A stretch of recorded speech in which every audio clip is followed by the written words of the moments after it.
I recently started watching your stream and it's great. I'm just curious, do you get offended when people laugh at your tick, or do you not mind? Sorry for laughing at your ticks, but I'm laughing at your ticks, honey. I mean, here's money. Right, let me just get something out of the way. I kind of feel like I'm going to say this a lot, so I might actually clip it to share with some of you somewhere. But my dick is on fire. I'm laughing so hard at your Tourette's. Does that upset you? Not at all. It's fine. I just wanted to say that it's absolutely okay to laugh at me. Like, so many people ask that, both in person and on the stream, because my cunt is on fire. Ooh. Sweetheart, you are totally allowed to laugh. It's not the worst reaction I've had to my Tourette's. I'm quite used to people getting considerably more angry. I remember once I sat down on the train and I was surrounded by three kids and their mum, and I just went, pedo, pedo, pedo, fuck you, to their mum. Just called 3 kids pedos and swore at their mum. Immediately just got up awkwardly and just walked the fuck away. Went sat on another carriage. There's no recovering from that. The solar plexus, which is this bit right here, where your ribs join. Like, you know, they curve out like this and they meet here. It's a very soft and delicate part. If you punch it, it wins people. Don't do that. I used to punch people in the solar plexus as a tick, including my boyfriend. And I didn't know why at the time. So I just turn around, do it, and be like, oh my god, I am so sorry. I have no idea why I did that. And bless him, he put up with it for a year. So yeah, like, I have hurt people with my Tourette's, and it's been really awkward and difficult to kind of navigate, especially when you don't understand what my cunt is doing with that fucking rabbit. You don't understand what's going on. It can be very, very difficult, you know? I pinched someone on the back of the arm really hard when I was about 13 or 14 on the bus. I did get kicked off the bus. They actually went and told the driver. I have offered to bite a dentist's dick. It can get awkward. And while they were telling the driver, and I was shitting myself as a scared little fucking kid, fucking a bit scared, I have accidentally sexually propositioned a father and son, and that was a bit of a nightmare. I actually pinched another person. So they obviously got up and complained, and he was just like, you can't do that, get off, like, what the fuck are you up to, you know? So I just got off at a random stop, had no idea where it was. It doesn't always go well, doesn't always go as planned, but at least those 2 people were fine with it. Like, in the end, they just laughed it off. This was before the time where everyone had like a pocket phone that could tell you exactly where you are and where your dick is touching. What your dick is touching. Go on, fuck it. Exactly where you are and exactly where you're going, like with Google Maps. So I was just like wandering around for ages and ages. It's not every day a random girl offers to fist you and your son. And it's difficult to ask for directions as well when you have Tourette's. So I had to kind of feel that one out. I grabbed a dude's tit randomly that I didn't know in uni. I just walked up to him and just, ooh, A cup. And I was being generous because he was totally a B cup. The Tourette's was being nice for a change. And he was just like, hey guys, like, check it out, there's a woman touching me. Like, he was happy somehow. So I'm so glad I didn't get punched or like banned from uni, that's for sure. I was diagnosed when I was 24. So I've only known that for sure that I have Tourette's for 4 years, but I had a sneaking suspicion. When I was 13, I went to the doctor. I was like, dude, I do this thing. Like, I'm not asking my hand to do that. My hand is just doing that on its own. Like, what's going on with me? Initially, they asked me questions that seemed to err towards things like schizophrenia and stuff like that. They didn't ask me any questions relevant to a Tourette's diagnosis at all. They were like, do you think you see do you see things that aren't there? Do you think you have magical powers? Do you suck dick? Do you fuck a biscuit? He didn't ask me that. That's a reasonable line of questioning.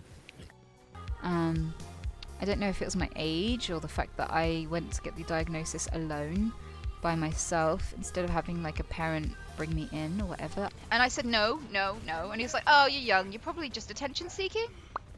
I was really scared to be around people because I was like, this thing is going to happen and people are going to think I'm attention seeking and I'm going to get like loads of shit, which I did. That's exactly what people thought.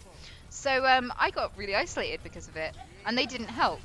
I was agoraphobic for 4 years. I was terrified of people. I had severe social anxiety. I only managed to stay in school for a year and didn't even bother for the rest of the time as a child. It was incredibly isolating when I didn't know what was going on, and when I didn't know how to explain to people. I tried again when I was 19, and my dick fucking smacked that rhino. I tried again and again and again, and finally, when I was 24, I just went, like, this really, really isn't voluntary, please help, and someone actually listened. After I accepted myself, after I pushed really hard for a diagnosis, like, I was like, no, I'm not attention seeking, like, this is happening, please test me, and they finally did. After that point, like, my life just completely switched around. Like, I had this magic word that said, this is why this is happening, I have Tourette's, and after that, everything fell in place. My dick is on fire. Because Tourette's is like a magic word. Now, when I behave inappropriately by accident, I can say Tourette's and people are like, oh, okay. You know, it just diffuses the situation instantly. I needed that so bad. When I was younger, I used to cover for them in various ways because I didn't understand what was going on. So, I would touch biscuits. I would fuck Jesus. I would slather my cock all over Jesus. I would try and cover for it, so I kept saying to people, I hope you die. And they were like, whoa, what the fuck? So I started saying, it's just me being a broody teenager. I'm just being emo, silly me. It's my way of saying hello, really. So, yeah, like, and people used to think it was an in-joke, and they'd walk past me in the hallway at uni and stuff, be like, hope you die. Thinking, you know, totally buying it somehow, but there were situations I couldn't get out of or explain, that people just made assumptions about, like, my biscuit, like my dick. In that respect, like, I think that, for me personally, the best medication for my Tourette's was self-acceptance. Definitely. Nothing else has worked better for me. Because, as well, it just reduces the stress, so you do tick less when you have less anxiety about ticking. Don't ever pretend to be anything that's more palatable. Don't ever pretend to be anything other than yourself, because people will hate you no matter who you are. There will always be people who are desperate to hate, you know? I'd rather be hated for being who I am than be loved for someone I'm not, or be hated for someone I'm not. I just want you to know that no matter how dark it gets, it's only temporary and there are ups and downs in life. But remember that whatever you're going through, it isn't permanent. There is always, you never know what's coming around the corner, and I know that's such a cheesy thing to say, but it's very easy to fall into the simple kind of repetitive thought pattern that nothing is good and nothing will get better. And believe me, I know it because I was depressed for 13 years. But it was worth holding out, it was worth braving through it and finding ways to progress and finding ways to inspire hope and see change.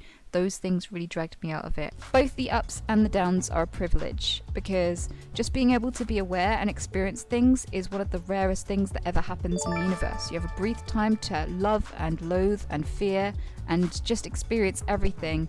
And, you know, even if it's not always good, it is always a privilege. So it's absolutely fine to laugh, because that's by far not the worst reaction I've ever had, and to be honest, if it makes people smile, then it's done something good. I am definitely not opposed to making people smile. Dick in a pasta. My dick is in the pasta. Fuck you. I have enough of a sense of humour about it that I don't really care at all if people laugh, and sometimes it even tickles me. I think when other people laugh, the laugh is infectious, so I'm more likely to laugh at them if other people have observed them and think that I'm acting like a bit of a dickhead. Cunt. I think most of them, to be fair, I know they're ridiculous. I'm making you picture fucking Jesus, you know? I watched a VOD back. I don't realise how many ticks I have sometimes. I said I deep-throated a train or some shit the other day. Like, what the fuck? And people find it chill. Hi, Anita. I'm a new follower. I can't afford to subscribe or donate, but know that you are awesome, and I don't know how the heck you're going to be able to see this with the emote spam, but I support you. Thank you, Easy Cheese. I'm really fucking glad I spotted that. Cheers for the support, dude. That is support enough in itself. I really appreciate all of the subscriptions and all of the donations and stuff. You people are fucking amazing. But, you know, this isn't what I'm here for. I'm here for, like, just the fun of it. So, every kind of support, including positive messages is awesome. And thank you for taking the time to write that, dude.